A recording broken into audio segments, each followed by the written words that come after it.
ক্ষেত্রে এবং তাদের বাড়ির প্রতিনিধিরা যারা ভোট দিতে চান তাদেরকে দিতে দেননি এবং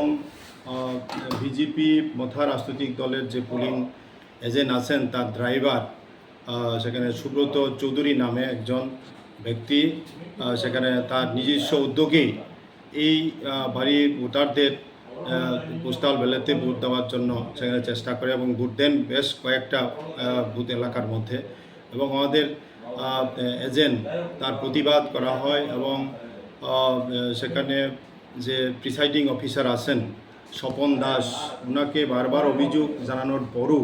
তার পদক্ষেপ গ্রহণ করেন। কমিশন থেকেই চিহ্নিত করা আমাদের সাব্রম মহকুমা 40 বিধানসভা কেন্দ্রের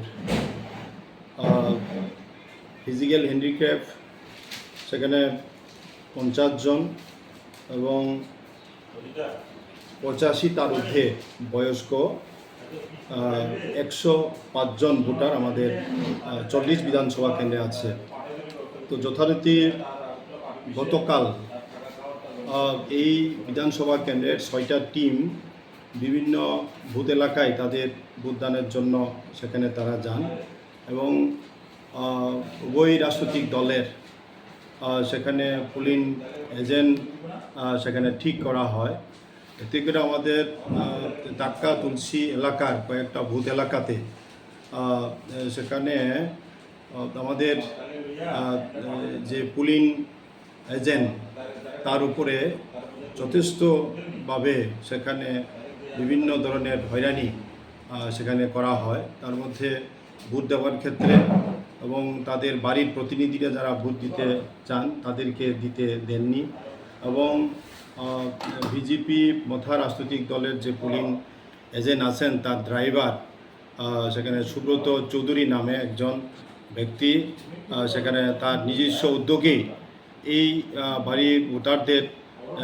পোস্টাল ব্যালটে ভোট দেওয়ার জন্য সেখানে চেষ্টা করে এবং ভোট দেন বেশ কয়েকটা বুথ এলাকার মধ্যে এবং আমাদের এজেন্ট তার প্রতিবাদ করা হয় এবং সেখানে যে প্রিসাইডিং অফিসার আছেন স্বপন দাস ওনাকে বারবার অভিযোগ জানানোর পরও তার পদক্ষেপ গ্রহণ করেনি। আজই এইরকম একটা সময় তো আমরা দেখেছি তাদের যে এই লোকসভা নির্বাচনে